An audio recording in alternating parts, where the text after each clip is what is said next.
Emma was out driving through town, searching for Ashley. The few friends Ashley had were unlikely to be helpful, and her ex-boyfriend definitely wasn't, but it was all that they could really do.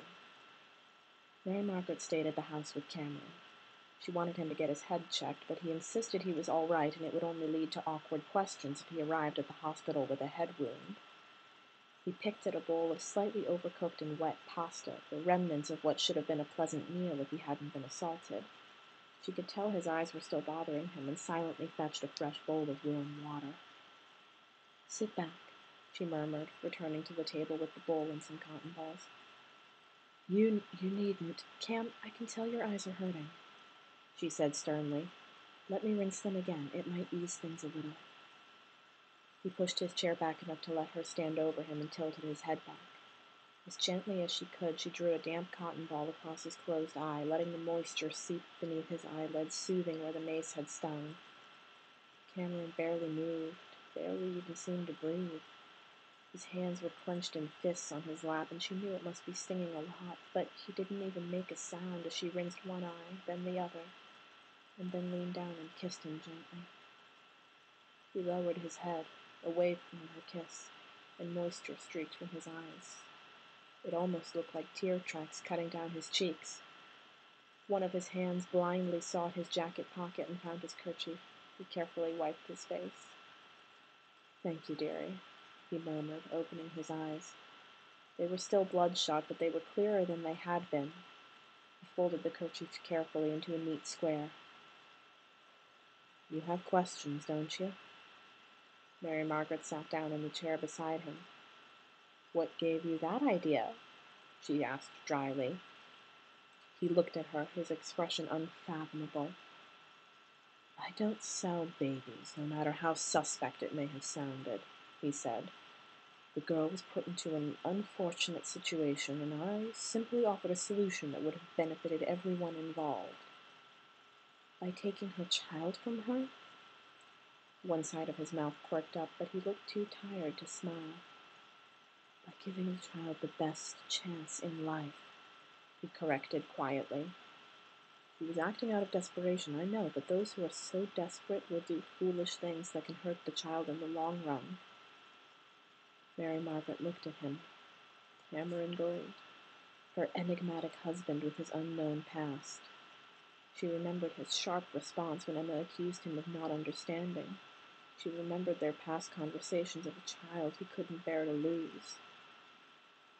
"Are you speaking from experience?" she finally asked. When he didn't immediately answer, she knew she had struck upon the point. It felt like a blow, knowing this was a secret he had kept from her as long as they had been together. "Cameron, did you have a child?" He looked down at the kerchief in his hands, turning it over and over. He looked dozens of years older, his features drawn in silent grief. "Once," he said with quiet finality. "A long time ago." He set the kerchief on the table, then started to rise, groping for his cane. "I think I should rest." Mary Margaret nodded, rising too. "Do you want some help on the stairs?" He shook his head, then winced. "I'll be fine. If Miss Swan is successful—" "I'm not waking you," she said, touching his arm. "I'll come up and check on you in half an hour just to make sure you haven't swallowed your own tongue or something. Ashley can wait until morning, and you need to sleep." For a moment, he almost looked as if he might smile. "You should be a commander, dearie," he murmured, bracing his hand against the doorframe. "People would listen when you gave an order." She swatted his arm firmly. "If my husband would listen, it would be enough," she said. "Now go to bed." She could track his progress through the house, the floorboards creaking and groaning quietly as he walked to the master bedroom. It seemed like forever since they had slept there together, her arm around his middle. Something had changed, and it saddened her that she couldn't understand what.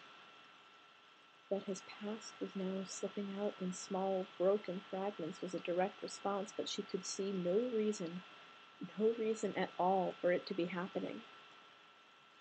Mary Margaret picked up his handkerchief from the table and dabbed at the corners of her own eyes.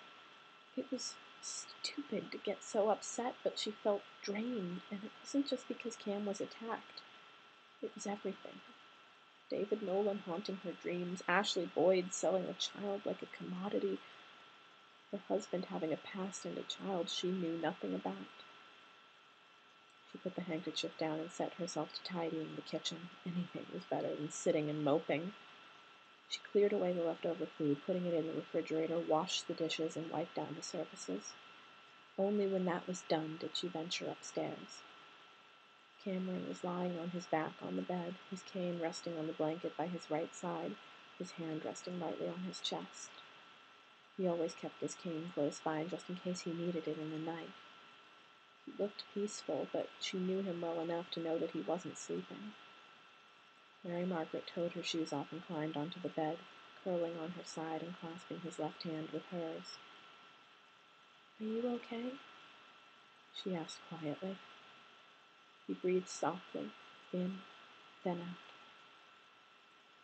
"I will be," he murmured. She laid her head on his shoulder, threading her fingers through his unresisting ones. "We will be," she corrected, squeezing his hand. We, he echoed quietly into the dark.